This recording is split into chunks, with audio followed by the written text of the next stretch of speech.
Everyone welcome to MS study Guru. So जून 2025 का जो आपका इकोनॉमिक्स का एग्जाम हुआ था उसी के सॉल्यूशंस करने जा रहे हैं। देखिए इससे पहले 7-8 सेशंस आपके ऑलरेडी हो चुके हैं, ठीक है। तो आप वो सेशंस भी प्लीज़ देख लीजिए ज़रूर और सारे सेशंस देख के जाइएगा। पहले सेशंस जो है उसमें भी काफ़ी क्वेश्चंस हमने सॉल्व किए हुए हैं, ठीक है जी। तो एक ना मैंने सेशन लिया था जिसमें करवाए थे आपको मोस्ट डिफिकल्ट क्वेश्चंस करके, ठीक है। उसमें एक ये क्वेश्चन हमने किया था, लेट्स सी ये वाला। तो ये क्वेश्चन जो है फाइनल आंसर की में इसका आंसर ड्रॉप्ड हो गया। मैंने तब आपको उसमें बताया था कि इसमें ये वाले आंसर में थोड़ी कंफ्यूजन है, डी का सेकंड, है ना। मतलब ऐसे फोर्थ दिया हुआ था आपके आंसर की में, तो डी के सेकंड वाले में थोड़ी कंफ्यूजन थी। तो मैंने आपको कहा था कि बाकी सारे ऑप्शंस मैंने आपको समझा दिए थे, मतलब ए का थर्ड ही आना था, बी का फोर्थ ही आना था, सी का फर्स्ट ही आना था। डी का सेकंड वाले ऑप्शन में थोड़ा था कि शायद ये ना हो। तो इसका मैंने आपको फाइनल आंसर कीज़ में बता रही हूँ कि फाइनल आंसर कीज़ में क्वेश्चन ड्रॉप्ड हो चुका है, ठीक है। यानी कि जो मैंने आपको म्यू 3 बताया था chi-square डिस्ट्रीब्यूशन का उस क्लास में, वो उसका सही आंसर था, ये वाला नहीं था, ठीक है जी। तो लेटेस्ट स्टार्ट करते हैं और आप सबको बता दूं कि हमारा जो दिसंबर 2025 का बैच है वो स्टार्ट हो चुका है, ठीक है। एनरोल कर सकते हैं आप, क्लासेस इसकी जो है वो स्टार्ट हो चुकी हैं। एप्लीकेशन डाउनलोड कर। So let's start from the question.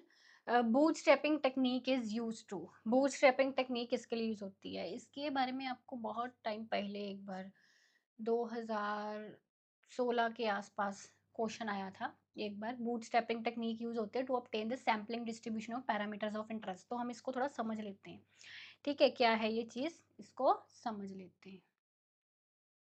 So let's see क्या करना है सबसे पहले। जैसे हमारे पास एक डाटा है, सैम्पलिंग डिस्ट्रीब्यूशन, इससे हम कैसे फाइंड करते हैं, ठीक है। हमारे पास एक सॉफ्टवेयर वगैरह की हेल्प से भी हो जाती है बूटस्ट्रैपिंग। सो ऑब्जर्व डाटा है, जैसे मेरे पास ये है, ठीक है। That is my observed data, इसका सैम्पल साइज है 5, ठीक है। तो अब क्या सैम्पलिंग डिस्ट्रीब्यूशन कैसे बनाते हैं, बेसिकली सबसे पहले मैंने ये वाला मेरे पास डाटा था, इसके अलग अलग सैंपल्स बना ली। जैसे फर्स्ट सैंपल मैंने 50 60 60 45 55 है ना, मतलब अलग अलग सैंपल्स लिए हमने। फिर रीसैंपल 2, रीसैंपल 3, मतलब एक डाटा है मेरे पास, मेरे पास पॉपुलेशन है। हम उस पॉपुलेशन में से सैंपल निकालते हैं अपनी स्टडी के लिए, रिसर्च के लिए, ठीक है। तो रीसैंपलिंग कर रहे हैं, मतलब पहले सैंपल में हमने कुछ और ऑब्जर्वेशंस ली, दूसरे सैंपल में मैंने कुछ और ऑब्जर्वेशंस ली, तीसरे में कुछ और ऑब्जर्वेशंस ली, ऐसे करके उसको इसको ये जो है मेरे पास, इसको हम रीसैंपल कर रहे हैं। Resample 1, resample 2। और जैसे फर्स्ट सैंपल का मेरे पास ये मीन आ रहा है, सेकंड सैंपल का ये मीन आ रहा है, इस तरह। अब इस चीज़ को हम थाउज़ेंड ऑफ टाइम्स भी कर सकते हैं to get 1000 bootstrap sample means. इससे आपकी पूरी सैम्पलिंग डिस्ट्रीब्यूशन बन जाएगी एक, ठीक है। ये देखिए बूटस्ट्रैप मीन्स आगे 54 सो ऑन, मैंने 1000 बार उसको करना है, तो ये सॉफ्टवेयर की मदद से होता है बेसिकली, ठीक है। तो ये आपकी सैम्पलिंग डिस्ट्रीब्यूशन बन गई कि 1000 बूटस्ट्रैप्ड मीन्स बन गए, ठीक है। सो अब इस सैम्पलिंग डिस्ट्रीब्यूशन को हम यूज़ कर सकते हैं standard error of mean estimate करने के लिए, कॉन्फिडेंस इंटरवल्स कंस्ट्रक्ट करने के लिए, हिपोथेसिस टेस्ट करने के लिए, ठीक है। तो इस तरह एक बूटस्ट्रैपिंग टेक्निक यूज़ होती है basically to obtain the sampling distribution of parameters of interest. मतलब जो भी आपके पैरामीटर्स हैं उनकी सैम्पलिंग डिस्ट्रीब्यूशन को फाइंड करने के लिए, जो भी आपके पैरामीटर्स ऑफ इंटरेस्ट है उसके अलग अलग सैंपल्स बनाकर, है ना, रीसैंपल 1, रीसैंपल 2, इस तरह। तो वो सैम्पलिंग डिस्ट्रीब्यूशन फाइंड की जाती है, ठीक है। आगे देखो, in the context of classical economics an increase in money supply causes. So money supply में इंक्रीज होने से क्या होता है, तो देखिए बेसिकली अगर हम वैसे सोचें विदाउट एनी डायग्रामेटिकली कि जब मनी सप्लाई इंक्रीज होती है तो क्या होता है। जब मनी सप्लाई इंक्रीज होती है, लोगों की परचेजिंग पावर कहीं ना कहीं बढ़ती है, लोग डिमांड पहले से ज्यादा करने लग जाते हैं। मनी सप्लाई के बढ़ने से, है ना, लोगों की डिमांड बढ़ जाती है। तो एग्रीगेट डिमांड कर्व किस तरफ शिफ्ट होगा भाई, राइट की तरफ शिफ्ट होगा ना। ये मेरा एग्रीगेट डिमांड कर्व है। एग्रीगेट डिमांड का राइट की तरफ शिफ्ट होने का मतलब है कि डिमांड का बढ़ना, ठीक है, डिमांड का इंक्रीज होना। So money supply, increase in money supply will lead to increase in demand, increase in aggregate demand, aggregate demand curve that's why shift to the right, ठीक है। आगे देखिए, which of the following is not true. पढ़ो question को, क्या है। कहते हैं इफेक्ट ऑफ एन टैक्स, देखिए समझाऊंगी मैं अच्छे से आपको। The effect of an tax can be decomposed into an income effect and substitution effect की जो टैक्स का इफेक्ट है उसको हम डिकम्पोज कर सकते हैं इनकम इफेक्ट में एंड सब्सटीट्यूशन इफेक्ट में। ये चीज बिल्कुल सही है, अभी हम समझते हैं कैसे। फिर सेकंड में उसने कहा है there is substitution effect associated with lump sum tax but no income effect, कि लंप सम टैक्स के साथ सब्सटीट्यूशन इफेक्ट तो एसोसिएटेड है, पर इनकम इफेक्ट जो है वो लंप सम टैक्स से एसोसिएटेड नहीं है। ये गलत है, ठीक है, क्योंकि वो भी एसोसिएट होता है इनकम इफेक्ट भी। तीसरा उसने कहा है the greater the substitution effect greater is the dead weight loss, जितना ज्यादा सब्सटीट्यूशन इफेक्ट होगा उतना ज्यादा डेड वेट लॉस होगा। बिल्कुल सही है, समझते हैं। There is also a dead weight loss associate with reduction in prices received by producers as a result of imposition of tax, कि जब टैक्स बढ़ा, टैक्स बढ़ेंगे बढ़ेगा तो क्या होगा, reduction in prices received by producers as a result of imposition of a tax, तो dead weight loss associate होगा इससे। तो ये सारे पॉइंट्स अब अभी समझो पहले, ठीक है। तो अब पहले हम ये समझते हैं कि कैसे इफेक्ट ऑफ टैक्स जो है वो income effect and substitution effect में कैसे उसको डिकम्पोज कर सकते हैं। देखो सब्सटीट्यूशन इफेक्ट क्या है, इनकम इफेक्ट क्या है, हम ये सब्सटीट्यूशन इनकम इफेक्ट हम कंज्यूमर बिहेवियर में ऑलरेडी पढ़ते हैं, इनके मतलब पढ़ते हैं। इनको टैक्स के रिस्पेक्टिव में भी समझ लो अब कि ये टैक्स के रिस्पेक्टिव में कैसे होते हैं। So substitution effect happens when a tax changes the relative prices of goods and services, की मतलब एक कमोडिटी पर टैक्स लगा, ठीक है, तो उसका उस कमोडिटी दूसरी के कंपैरिजन, मतलब उसके प्राइसेस पर क्या इम्पैक्ट पड़ा दूसरी कमोडिटी के कंपैरिजन। एग्जांपल के तौर पर ए टैक्स इज एक शुगरी ड्रिंक है, कोई भी ले लो, कोका कोला ले लो, ठीक है, ठीक है, उस पर टैक्स लगा। अब उस पर टैक्स लगेगा तो जो कोका कोला जिस पर टैक्स लगा है उसका प्राइस जो है वो पहले से बढ़ जाएगा, causing their price to rise if people view. अब जो दूसरी बीवरेजेस हैं या आप ऐसा बोल सकते हो कि सब्सटीट्यूट्स हैं जो दूसरे कोका कोला के, है ना, जो उस शुगरी ड्रिंक्स के सब्सटीट्यूट्स हैं, सो दे में बाय मोर ऑफ दो सब्सटीट्यूट्स। अब लोग जो हैं कोका कोला की डिमांड कम करके, क्योंकि उस पर टैक्स लगा उसका प्राइस बढ़ा है, जो उसके दूसरे सब्सटीट्यूट्स हैं उनकी डिमांड को ज्यादा बढ़ा देंगे, ठीक है। तो कोका कोला पर टैक्स ज्यादा लगने से उसकी डिमांड बढ़ गई उसका प्राइस बढ़ने के कारण, ठीक है। और दूसरी जो उसके सब्सटीट्यूट्स हैं वो रिलेटिवली चीपर हो गए, है ना। That is a shift in consumption in the substitution effect. बात समझिए, उसका प्राइस बढ़ने के कारण उसका कंजम्पशन जो है वो शिफ्ट हो गया। सो कंज्यूमर्स में switch to other less taxed goods और सर्विसेज, जो अब उनको ज्यादा चीपर लग रहे हैं कोका कोला से, that is a substitution effect. अब इनकम इफेक्ट में क्या आएगा, इनकम इफेक्ट अक्कर, अब टैक्स लगने से जो एक बंदा है उसकी परचेजिंग पावर, कहीं ना कहीं खरीदने की क्षमता कम हो गई ना, ठीक है। अब उस चीज पर टैक्स लगा यानी कि उसका प्राइसेस बढ़ गया, तो इससे रियल इनकम या you can say purchasing power जो है कंज्यूमर्स की वो कम होगी, जिस कारण वो पहले से उसको कम कंज्यूम करने लग गए, है ना। तो उसकी ओवरऑल कंजम्पशन टैक्स लगने से कम हो गई, दैट इज इनकम इफेक्ट, ठीक है। तो दैट्स व्हाई, ठीक है, effect of any tax can B decomposed into income effect and substitution effect. अब दूसरा उसमें क्या कहा था, हाँ, लंप सम टैक्स के बारे में। There is a substitution effect associated with lump sum tax but no income effect. A lump sum tax का मतलब होता है जो प्रोपोर्शनेट टैक्स नहीं होता, जैसे जो हम स्पेसिफिक टैक्स होता है ना, वो एक तरह का लंप सम टैक्स होता है, कि मैंने कहा कि भाई पर यूनिट ऑफ आइसक्रीम पर 5 रुपए टैक्स लग रहा है, वो एक तरह से लंप सम टैक्स है। अगर हम बोल रहे हैं कि 2% टैक्स लग रहा है, वो प्रोपोर्शनेट टैक्स आ गया, ठीक है ना। और जो पर्टिकुलर एक लंप सम अमाउंट है कि भाई 5 रुपए आपको पे करने हैं टैक्स के, वो लंप सम टैक्स है, ठीक है। तो lump sum tax does not cause a substitution effect because it does not alter relative prices, it only reduces real income, so it has only income effect. अब इसमें क्या है, लंप सम टैक्स में income effect होता है। Income effect कैसे होता है कि अगर एक कमोडिटी के पीछे मुझे 5 रुपए ज्यादा टैक्स पे करने पड़ रहे हैं, विजली प्राइस बढ़ रहा है उसका, तो कंज्यूमर की रियल इनकम परचेजिंग पावर कम हो रही है, इनकम इफेक्ट है। पर लंप सम टैक्स में कहता है सब्स्टिट्यूशन इफेक्ट नहीं होता, because it does not alter, क्योंकि रिलेटिव प्राइसेस जो है उससे वो चेंज नहीं होते, मतलब उस कमोडिटी के prices in compare to other commodities वो चेंज नहीं हो रहे। तो लमसम टैक्स के केस में सब्स्टिट्यूशन इफेक्ट नहीं है, इनकम इफेक्ट है।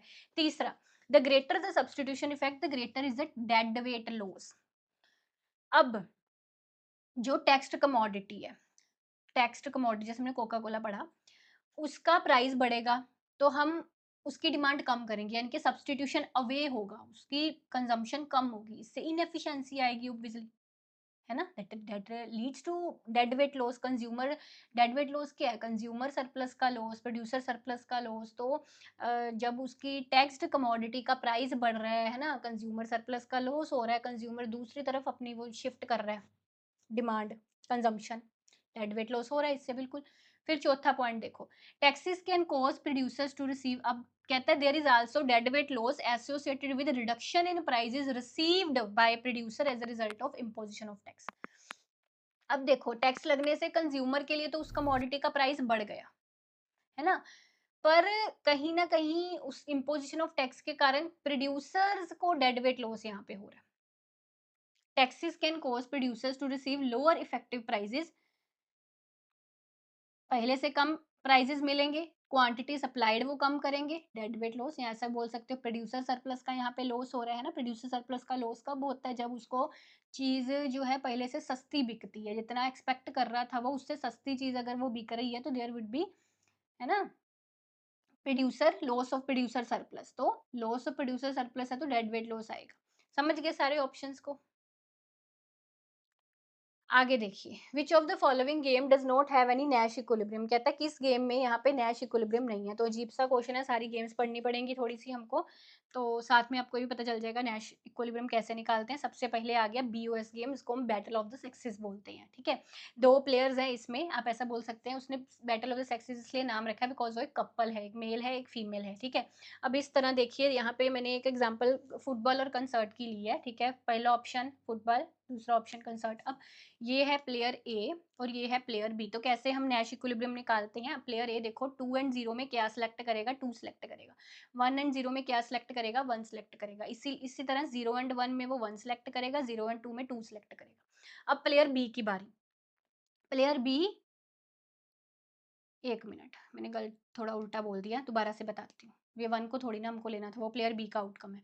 तो प्लेयर ए 2 एंड 0 में से 2 सेलेक्ट करेगा एंड 0 एंड 1 में से 1 सेलेक्ट करेगा, राइट।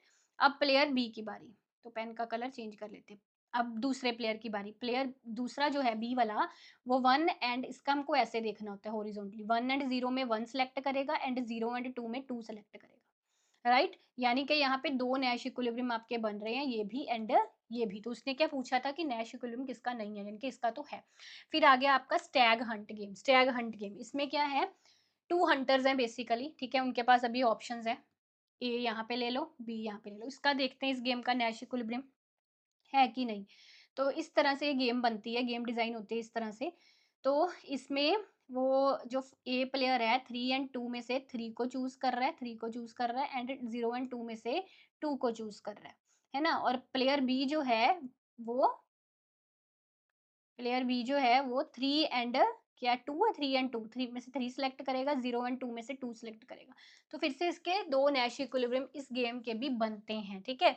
अब ये गेम्स पूरी डिटेल में अगर समझनी है आपको ए टू जेड की, भई ये मैंने पे ऑफ कैसे बनाई, मैंने यहाँ पे सिंपली इन सभी गेम्स का पे ऑफ लिखा है और उसका नैश इक्विलिब्रियम निकाला है। अब ये पे ऑफ क्या है? पे ऑफ के पीछे कहानी जुड़ी होती है बेसिकली, ठीक है? ये जो पे ऑफ्स हैं, जैसे हम प्रिज़नर डिलेमा पढ़ते हैं, उसके पीछे एक कहानी छुपी हुई है कि भई एक जेल में बंदा है ना? अगर वो सच बोल देगा, कबूल कर लेगा तो ये होगा, वैसे कहानी छिपी हुई है ना? ऐसे इन सभी गेम्स के पीछे भी एक-एक कहानी छिपी हुई है। तो अगर आप इस पर पूरी ये कहानी सुनना चाहते हैं, ये पे ऑफ के पीछे वाली कहानी, तो मुझे कमेंट्स में बताना, इसके लिए अलग वीडियो बना दूँगी एक आपके लिए, ठीक है? ये आ गया matching Penneys game, matching Penneys game. तो इसमें हेड एंड टेल की बात होती है, भी 2 प्लेयर हैं, हेड एंड टेल में से चूज़ करते हैं। अब ये फर्स्ट प्लेयर का कैसे हम देखेंगे, 1 एंड -1 है, तो 1 एंड -1 में वो 1 सेलेक्ट करेगा, राइट? एंड -1 एंड 1 में वो 1 सेलेक्ट करेगा, हायर पे ऑफ को सेलेक्ट करना है ना उसको, ये करेगा। अब दूसरे के लिए कलर चेंज कर लेते हैं, बी, -1 एंड 1 में से वो 1 सेलेक्ट कर रहा है एंड 1 एंड -1 में से वो 1 सेलेक्ट, देखो कोई नैश इक्विलिब्रियम नहीं बन रहा। नहीं ना बन रहा नैश इक्विलिब्रियम, जैसे हमने पीछे यहाँ पे बनाया था, ये पूरा ऐसे नैश इक्विलिब्रियम बनाया था। नैश इक्विलिब्रियम डोमिनेंट स्ट्रैटेजी पर मेरी अलग क्लास है, पूरी क्लास आप देख सकते हैं, इसी चैनल पर मौजूद है, ठीक है। यहाँ पे नहीं बन रहा है, यहाँ पे नो नैश इक्विलिब्रियम नहीं है यहाँ पे मैचिंग पेन इस गेम में, ठीक है। ये फिर प्रिजनर डिलेमा आ गया, सबसे ज़्यादा पॉपुलर इसमें प्रिज़नर डिलेमा ही होता है। तो अब प्रिज़नर डिलेमा में भी बिल्कुल नैश इक्विलिब्रियम बनता है, तो आपने पढ़ा ही होगा। इसमें तो 100% नैश इक्विलिब्रियम बनता है, ठीक है ना? तो इसमें देखो ना, अब वो ए वाला जो है वो -1 एंड 0 में से किसको सेलेक्ट कर रहा है? 0 को सेलेक्ट करेगा, है ना, क्योंकि -1 तो नेगेटिव में चला गया। अब इसी तरह -5 एंड -3 में वो -3 को सिलेक्ट करे, क्योंकि -3 बड़ा है -5 से। और बी वाला जो है वो क्या करेगा,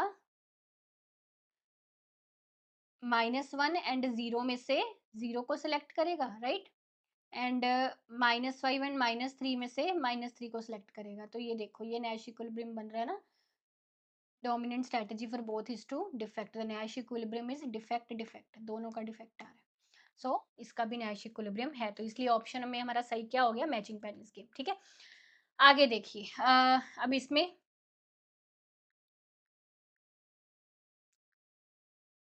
फिर से वही चीज है, अलग अलग उसने वो दिए हुए हैं इसमें भी strategies. Playing each strategy with probability,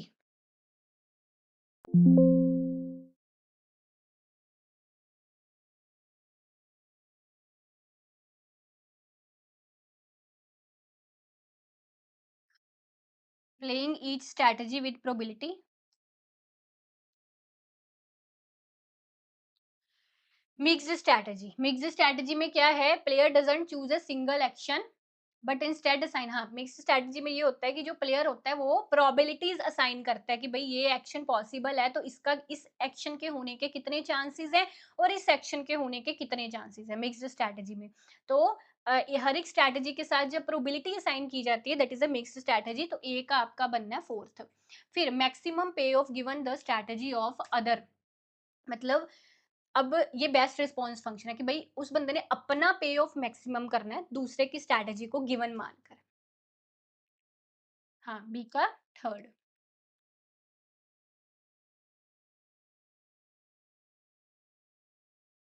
अब लॉन्ग रन बिहेवियर,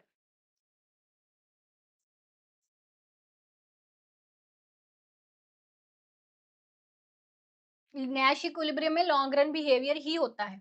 अब हमने इसको क्यों नहीं नैश इक्विलिब्रियम से मैच किया लॉन्ग रन, फिर लॉन्ग रन किससे मैच होता, बिकॉज ठीक है ना, बिकॉज उसको भी किसी से करना था और Nash equilibrium is the most stable for long run.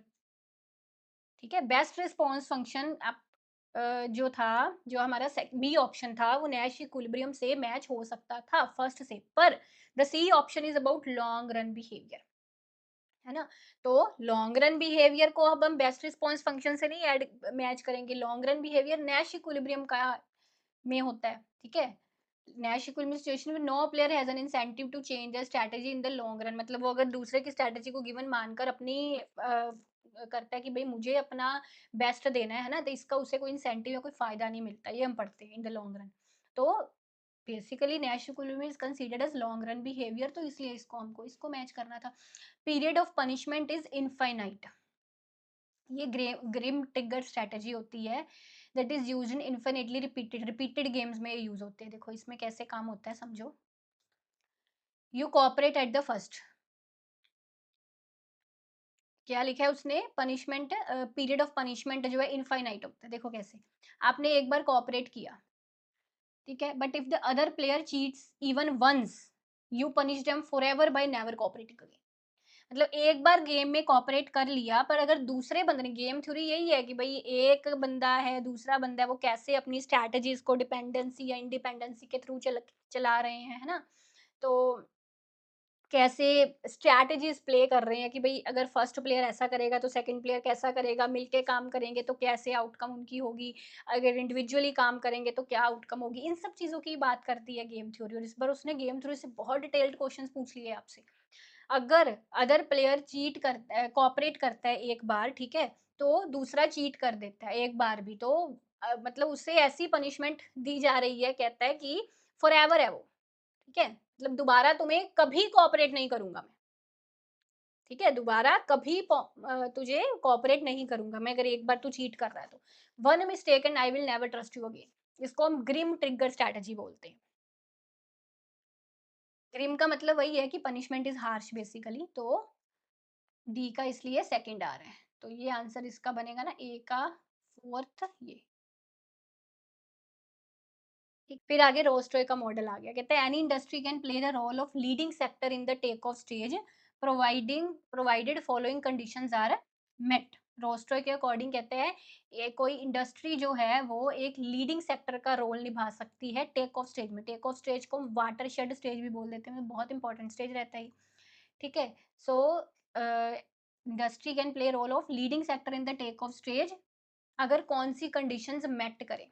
देखो, पहला क्या है, market for the product is expanding rapidly, ठीक है, कि अगर वो इंडस्ट्री जो है उसकी डिमांड लगातार इंक्रीज होती जा रही है, ठीक है। टेक ऑफ स्टेज क्या होता है, एकदम जिसमें काफी सारे चेंजेस, काफी सारी डेवलपमेंट होती है। टेक ऑफ स्टेज में सबसे ज्यादा डेवलपमेंट देखने को मिलती है ना। तो अब लीडिंग सेक्टर जो है वो डेवलप होते हैं टेक ऑफ स्टेज में। तो कहते हैं कोई इंडस्ट्री लीडिंग सेक्टर जो है वो कैसे पता चल रहा है, बात समझे। लीडिंग सेक्टर है, इससे पता चल रहा है कि उसका जो डिमांड है वो इंक्रीज होता जा रहा है, ठीक है। अब वो जो लीडिंग सेक्टर है वो सेकेंडरी एक्सपेंशन भी जनरेट करेगा, यानी कि लिंकेजेस, एक उस लीडिंग सेक्टर में ग्रोथ होने के कारण दूसरी रिलेटेड सेक्टर्स जो है, रिलेटेड इंडस्ट्रीज जो है उसमें भी ग्रोथ होगी, सही है। The sector has an adequate and continual supply of capital from ploughed back profit. इसका मतलब समझो, यानी कि जो उसने प्रॉफिट्स कमाए उसकी वो री इन्वेस्टमेंट करता जा रहा है, ठीक है ना।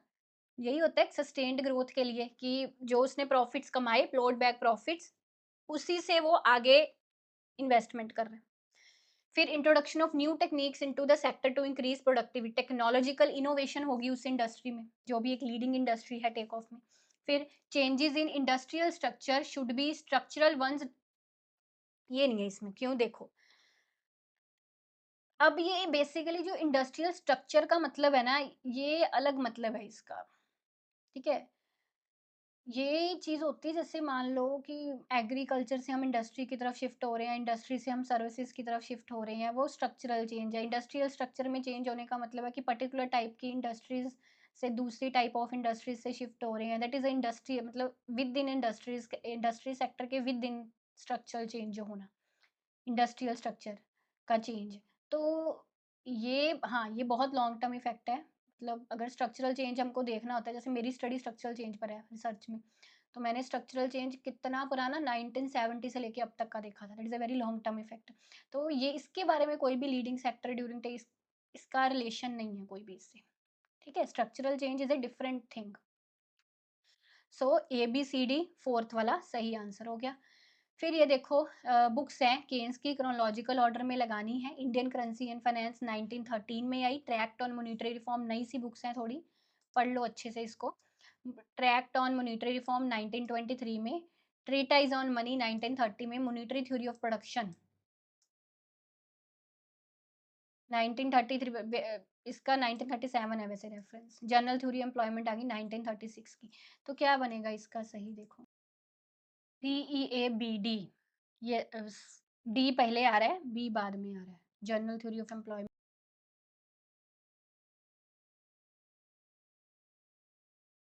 सो ये देखिए, अब ये क्वेश्चन आपको आया लेक्सिकोग्राफिक प्रेफरेंसेस से, ठीक है। Lexicographic preference violates which of the following axioms of utility theory की। जो लेक्सिकोग्राफिक प्रेफरेंसेस हैं वो यूटिलिटी थ्योरी के किस एक्सियम को वायलेट करती है, ठीक है।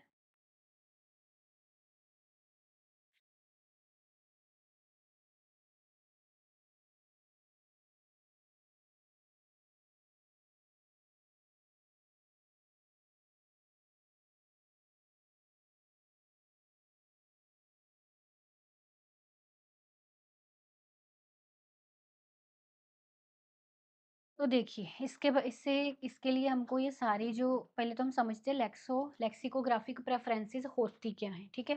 पहले हम ये समझते हैं। So let's see, lexicographic preferences पर मैंने एक शोर्ट भी बनाया है इस चैनल पर, ठीक है, वो भी आप देख सकते हैं। जब हम कहते हैं कि भाई एक गुड मेरे लिए ज़्यादा इंपॉर्टेंट है दूसरे गुड से, इतना ज़्यादा इंपॉर्टेंट है कि दूसरे गुड का आप मुझे जितना मर्जी अमाउंट ऑफर कर दो ना, है ना, फिर भी मतलब वो एक गुड में 1 यूनिट इंक्रीज भी होगा अगर मैं तब भी उसको ही प्रेफर करूंगी पहले वाले को, है ना। मतलब दूसरे गुड का जितना मर्जी अमाउंट पहले वाले में एक छोटा सा लॉस को भी कंपनसेट नहीं कर सकता, ठीक है। कैसे, देखो इसकी पिज्जा वाली एग्जांपल हम समझते हैं। सो लेक्सिकोग्राफिक प्रेफरेंसेस एक ऐसा केस है जिसमें कंज्यूमर रैंक करता है गुड को एक in strict order of importance. Less important good का जितना मर्जी अमाउंट ले लो, वो मोर इंपॉर्टेंट गुड में एक छोटे से लॉस को भी कंपनसेट नहीं कर पाएगा। एग्जाम्पल के तौर पर 2 कमोडिटीज़ हैं वाटर एंड पिज़्ज़ा, ठीक है? फर्स्ट बंडल में मेरे पास 1 यूनिट ऑफ वाटर है और 100 यूनिट ऑफ पिज़्ज़ाज़ हैं। दूसरे बंडल में मेरे पास 2 यूनिट्स ऑफ वाटर और 1 यूनिट ऑफ पिज़्ज़ा है। मैं फिर भी इस वाले सेकंड वाले बंडल को प्रेफ़र करूँगी। यानी कि फर्स्ट बंडल में मुझे 99 पिज़्ज़ाज़ के यूनिट्स ज़्यादा मिल रहे थे, पर मैंने छोड़ दिए सिर्फ़ 1 यूनिट वाटर एक्स्ट्रा लेने के लिए। क्यों? क्योंकि वाटर मेरे लिए स्ट्रिक्टली मैं उसको प्रेफ़र कर रही हूँ। वाटर मेरे लिए बहुत ज़्यादा इम्पोर्टेंट है। ठीक है? तो लेस इम्पोर्टेंट गुड के जितने मर्ज़ी यूनिट आप चाहे यहाँ पे 1000 लिख देते तो भी वो तभी मैं इसको ही प्रेफ़र करती। ठीक है? 1 यूनिट वाटर का चाहे इंक्रीज़ हुआ है, तब भी मैं 100 यूनिट्स जो पिज़्ज़ा के मुझे मिल रहे हैं उसको सैक्रिफ़ाइस कर दूँगी सिर्फ़ इस 1 यूनिट ऑफ मोर वाटर लेने के लिए। दैट इज़ इस तरह की प्रेफ़रेंस है जिसमें एक स्ट्रिक्ट ऑर्डर ऑफ इम्पोर्टेंस में मैं उस गुड को प्रेफ़र करती हूँ। इसको हम लेक्सिकोग्राफिक प्रेफ़रेंसेस बोलते हैं। ठीक है जी? अब इसमें ये एक्सियम्स के बारे में समझ लेते हैं। ट्रांज़िटिविटी एक्सियम का क्या मतलब है? If a consumer prefers A to B and B to C then ये हम जो इनडिफरेंस कर्व ऑर्डिनल यूटिलिटी वाली थ्योरी है उसमें भी पढ़ते हैं, है ना? कि अगर एक कंज्यूमर जो है ए को प्रेफर करता है बी से एंड बी को प्रेफर करता है सी से, इस तरह then he should prefer A to C, तो वो ए को सी से प्रेफर करेगा। ये हम ऑर्डिनल यूटिलिटी में पढ़ते हैं ना, ये चीज़ है। अब उसने यहाँ पे ये पूछा था, देखो, कि लेक्सिकोग्राफिक प्रेफरेंसेस यूटिलिटी थ्योरी के किस एक्सियम को वायलेट करता है ना? तो बिल्कुल इसमें लेक्सिकोग्राफिक प्रेफरेंसेस हैं, मतलब किसमें लेक्सिकोग्राफिक प्रेफरेंसेस नहीं है, बेसिकली हमको ये बताना है। तो इसमें है क्योंकि एक स्ट्रिक्ट ऑर्डर ऑफ इंपॉर्टेंस है, कंसिस्टेंसी रह रही है ना, अगर ए बी से प्रेफर है, बी सी से, तो ए सी से होगा। एक स्ट्रिक्ट ऑर्डर ऑफ इंपॉर्टेंस यहाँ पे दिख रही है ए को लेकर, है ना? तो if A is better than B, जैसे I prefer tea over coffee, coffee over juice, then I must prefer tea over juice. ठीक है? अब कन्वेक्सिटी एक्सियम क्या है? कन्वेक्सिटी एक्सियम समझिए, consumers prefer averages of goods over extremes. मतलब समझिए, देखो, if both options are equally good, आप ऐसा बोल सकते हो कि दोनों ऑप्शंस अगर कंज्यूमर को A and be equally good लगते हैं, तो जो कंज्यूमर है वो दोनों के कॉम्बिनेशंस को ज़्यादा प्रेफर करेगा बजाय के पूरा ए या पूरा बी लेने के, क्योंकि दोनों उसके लिए इक्वली गुड है। तो यानी कि कंज्यूमर डिवर्सिफिकेशन को प्रेफर करता है, एक बैलेंस को प्रेफर करता है, ठीक है? इफ ए कंज्यूमर, अगर एक कंज्यूमर 2 एप्पल्स लेके, 2 बनानास लेके इक्वली हैप्पी है, भई जितनी सैटिस्फैक्शन उसको, जितनी यूटिलिटी मिल रही है 2 एप्पल से, उतनी यूटिलिटी उसको 2 बनाना से मिल रही है, ठीक है? तो वो रेदर देन सिर्फ 2 एप्पल्स या 2 बनानास लेने के, वो ऐसा करेगा भाई ठीक है 1 एप्पल एंड 1 बनाना ले लो, दोनों का कॉम्बिनेशन, ठीक है? तो लेक्सिकोग्राफिक प्रेफरेंसेस जो हैं बेसिकली कन्वेक्सिटी एक्सियम है ये, हाँ। तो इसमें अब क्या है कि इसमें एक गुड के लिए पूरी उसकी प्रेफ़रेंस नहीं हो रही, एक कमोडिटी के लिए मिक्स हो रही है, ठीक है? ये वॉयलेट कर सकता है, पर हम एक बार सारे ऑप्शंस देख लेते हैं। कॉन्टिन्यूटी एक्सियम ये पूरी तरह से लेक्सिकोग्राफिक प्रेफ़रेंसेस को वॉयलेट करता है। इसमें लेक्सिकोग्राफिक प्रेफ़रेंसेस है ही नहीं। कैसे? देखो, if A greater than B and B greater than C, there must be a combination of A and C that is equal to B. समझो, अब ध्यान से समझो एग्ज़ाम्पल से। कहता है अगर टी बेटर है कॉफ़ी से, जो हमने ट्रांज़िटिविटी में पढ़ा था पहले, and coffee is better than juice, ठीक है? Then a mix of tea and juice should be equal to coffee. समझो, अगर ए बी से प्रेफ़र किया, बी को सी से प्रेफ़र किया, ठीक है? तो ए एंड सी का कॉम्बिनेशन होगा ना जो, that would be equal to, एक मिनट क्या लिखा है इसने, then a mix of tea, tea यानी कि ए, एंड जूस, जूस यानी कि C, that should be equal to coffee, coffee B है, हाँ, दैट इज़, मतलब ए एंड सी का कॉम्बिनेशन, मतलब कुछ कुछ कॉफ़ी, कुछ टी के यूनिट्स एंड कुछ जूस के यूनिट्स, उससे उसको सेम यूटिलिटी मिल रही है जितनी उसको कॉफ़ी से मिल रही है। मतलब बात समझी होगी नहीं? तो ये चीज़ that is a continuity axiom. I hope it is clear. अब इसमें आप देखो, इसमें ना कॉन्टिन्यूटी एक्सियम में जो हमने अभी कन्वेक्सिटी एक्सियम पढ़ा, ये भी था थोड़ा-सा ट्रांज़िटिविटी वाला भी था। दोनों का ही मिक्स हो गया एक तरह से। ट्रांज़िटिविटी में हमने पढ़ा था कि if A is greater than B, B is greater than C, तो A should be greater than C, है ना? पर इसमें क्या है, इसने कहा कॉम्बिनेशन। इसने कहा mix of tea and juice will be equal to utility from coffee. Mix का क्या मतलब है? यानी कि combination of A and C, वो वाला कॉम्बिनेशन जो कॉम्बिनेशन हमने इसमें पढ़ा है कन्वेक्सिटी एक्सियम में। समझे बात को ना?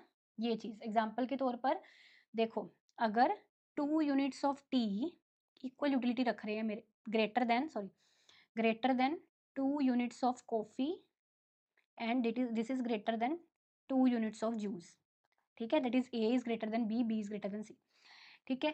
तो अब वो कहता है mixture of A and C. Mixture of A and C का क्या मतलब है कि 1 टी एंड 1 जूस, मिक्सचर हो गया ना थोड़ा-थोड़ा दोनों का। इससे इसकी utility should be equal to 2 units of coffee, ये चीज़। समझ गए बात को? तो लेक्सिकोग्राफिक प्रेफरेंसेस को वायलेट क्यों करता है? No amount of a less important good, lexicographic preferences में हम ये पढ़ते हैं कि एक गुड का थोड़ा-सा अमाउंट भी दूसरे में टाइनी लॉस को कंपनसेट नहीं कर सकता था। तो यहाँ पे ट्रेड ऑफ हो गया ना, कि मतलब अगर मैं थोड़ी-सी टी ले लूँगी, थोड़ी-सी कॉफ़ी ले लूँगी, तो वो थोड़ा-सा जूस ले लूँगी तो वो कॉफ़ी के बराबर होगा। मतलब एक स्ट्रिक्ट ऑर्डर एक गुड के लिए यहाँ पे नहीं है, एक कमोडिटी के लिए, जैसे लेक्सिकोग्राफी में था कि मुझे भी पानी चाहिए, वाटर ही चाहिए। वो एक स्ट्रिक्ट प्रेफ़रेंस यहाँ पे नहीं है, कॉन्टिन्यूटी एक्सियम में अगर आप देखो तो, है ना? मतलब कन्वेक्सिटी एक्सियम भी कोई लेक्सियोग्राफिक प्रेफरेंसेस को फॉलो नहीं करता, पर अगर मैं ज़्यादा रेलिवेंसी के कंटेक्स्ट में देखूँ तो कॉन्टिन्यूटी एक्सियम इसमें ज़्यादा रेलिवेंट है। ये पूरी तरह से लेक्सिकोग्राफिक प्रेफरेंस को वॉयलेट कर रहा है ना? बिकॉज़ एक तो मैं कॉम्बिनेशन देख रही हूँ दोनों का, ए एंड सी का, ठीक है? और उसको भी बोल रही हूँ कि वो इक्वल है बी से मिलने वाली यूटिलिटी के, ग्रेटर नहीं है फिर भी, वो इक्वल है बी से मिलने वाली यूटिलिटी के। समझे कि नहीं बात को? ये चीज़। तो एक अब क्या, मैंने आपको असल में मैं सारे ऑप्शंस आपको समझा रही हूँ, सारे एक्सियम्स, क्योंकि एग्जाम के लिए इंपॉर्टेंट है। ट्रांजिटिविटी हो गया, कन्वेक्सिटी हो गया, कॉन्टिन्यूटी, कॉन्टिन्यूटी आंसर हो गया, समझ आ गई। अब इंडिपेंडेंस एक्सियम समझ लेते हैं। इंडिपेंडेंस एक्सियम देखो,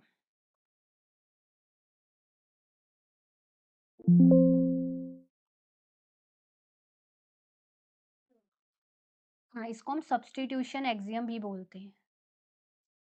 substitution axiom, expected utility theory हमने अपनी कोर्स की क्लास में, मैंने एक रिस्क एंड अनसर्टेनिटी पर क्लास ली थी जो कि काफ़ी डिफिकल्ट सी कम्प्लेक्स सी क्लास थी। सो एक्सपेक्टेड यूटिलिटी थ्योरी का कंसेप्ट मैंने उसमें समझाया था। ये देखो, चॉइसेस अंडर अनसर्टेनिटी और रिस्क, उस वाली क्लास में एक्सपेक्टेड यूटिलिटी थ्योरी समझाई थी, ठीक है? इंडिपेंडेंस एक्सियम उसी में यूज होता है, समझो क्या है इसका formal definition. If a person prefers option A over B, then they should also prefer a lottery between A and some third option C over a lottery between B and C, provided the probabilities are the same. Simple example से समझते हैं, definition पर बाद में आते हैं। मान लो A जो है that is equal to ₹100, B जो है that is equal to ₹50 and C जो है दैट इज इक्वल टू ₹0। अब यहाँ पे क्या किया हमने, ए ऑब्वियसली ए को ज़्यादा प्रेफर किया जा रहा है बी से, यानी कि 100 को ज़्यादा प्रेफर किया जा रहा है 50 से, ठीक है? तो बिटवीन दिस लॉटरीज, अब वो उसने क्या है कि सबकी प्रोबेबिलिटीज़ इसमें बराबर है। जैसे हम एक्सपेक्टेड यूटिलिटी थ्योरी में प्रोबेबिलिटी वाला सिद्धांत पढ़ते हैं कि यूटिलिटी जो है वो कंजम्पशन सेट्स और उनकी यूटिलिटीज़ के बराबर होती है ना? जो कोर्स वाले बच्चे हैं उन्होंने ये कंसेप्ट समझा होगा कि जो यूटिलिटी होती है वो सेट ऑफ कंजम्पशंस, है ना? एंड उनकी प्रोबेबिलिटीज़ हैपन होने की प्रोबेबिलिटीज़ जो होती हैं वो भी हम उसमें लेते हैं, है ना? कि जैसे एक बंदे की यूटिलिटी डिपेंड कर रही है रेन पर, तो रेन आने की प्रोबेबिलिटी कितनी है? वो उससे भी हम उसको मल्टीप्लाई करते हैं, है ना? तो अब वो कह रहे हैं ए, बी एंड सी तीनों के हैपन होने के चांसेस सेम है। कैसे? देखो, सबसे अब उसने यहाँ पे 2 मैंने सेट्स लिए हैं। पहले सेट में उसने क्या कहा, they should also prefer a lottery between A and some third option, यानी कि A and C over a lottery between B and C, ठीक है? ए एंड सी को वो प्रेफर कर रहा है बी एंड सी से। तो पहला ऑप्शन मेरे पास है ए एंड सी। ए के हैपन होने के भी 50% चांसेस हैं, सी के हैपन होने के भी 50% चांसेस हैं। दूसरा क्या है, बी एंड सी। बी के हैपन होने के भी 50% चांसेस हैं, सी के हैपन होने के भी 50% चांसेस हैं। Then you should prefer this L1 over L2, ठीक है? Because A is better than B, ठीक है? ए सी है और दूसरी तरफ उसके पास बी सी है। तो वो ए सी को बी सी से ज़्यादा प्रेफर कर रहा है बिकॉज़ उसने पहले बोला कि मैं ए को ज़्यादा प्रेफर कर रहा था बी से, ठीक है? ये 2 लाइनें समझो, ये वाली जो मैंने यहाँ पे लिखी है। If a person prefer option A over option B, then they should also prefer A, ये L1 L2 लॉटरी लिखी है। Then they should also prefer a lottery between A and C over B and C. A and C को prefer कर रहा है over B and C को, और सबके हैपन होने की प्रोबेबिलिटीज सेम है। ए बी सी इनकी सबकी हैपन होने की है ना। ए सी है, जैसे 50% प्रोबेबिलिटी ए की है, 50% प्रोबेबिलिटी सी की है। लॉटरी का यहाँ पे ये बेसिक मतलब है कि अब ये ए एंड सी है, तो ए के हैपन होने के भी 50% चांस है, सी के हैपन होने के भी 50% चांसेस है। इसी तरह बी एंड सी, बी के हैपन होने के भी 50% चांसेस है, सी के हैपन होने के भी 50% चांसेस है। ठीक है ना? तो अब उसका है कि भई ए मतलब ए हो या सी हो, ये एक लॉटरी है ना, कि ए आया या सी आया, दोनों के हैपन होने के इक्वल चांसेस है। बात समझे कि नहीं? तो ये लॉटरी है उसकी, कि पता नहीं है उसको कि ए भी हो सकता है, सी भी हो सकता है। दोनों के हैपन होने के इक्वल चांसेस है। इस चीज़ को वो ज़्यादा प्रेफ़र कर रहा है रेदर देन बी, सी। बात क्लियर हुई? This is independence Exim. मुझे पता थोड़ा डिफिकल्ट है, पर समझाया मैंने इसलिए है बिकॉज़ आ सकता है एग्ज़ाम में।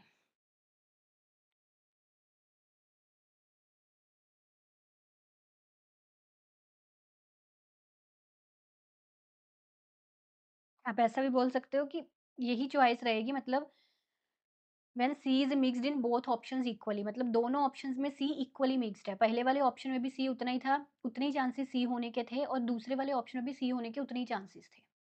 है ना? तो ए, सी को उसने ज़्यादा प्रेफ़र किया बी से। अब इसमें भी एक के लिए प्रेफ़रेंस है, तो लेक्सिकोग्राफिक इसमें भी हो सकता है। इसमें लेक्सिकोग्राफिक इसलिए नहीं था बिकॉज़ इसमें इक्वल आ गया था, कि एसी को मैंने बी के इक्वल रखा था, mix of A and C should be equal to coffee, तो इसलिए डायरेक्टली इसने लेक्सिकोग्राफिक प्रेफ़रेंसेस को वायलेट किया। ठीक है? आई hope it is clear, everything is clear, I hope समझ में आ गया आपको। लेक्चर अच्छा लगा तो मुझे कमेंट्स में ज़रूर बताइएगा। Thank you.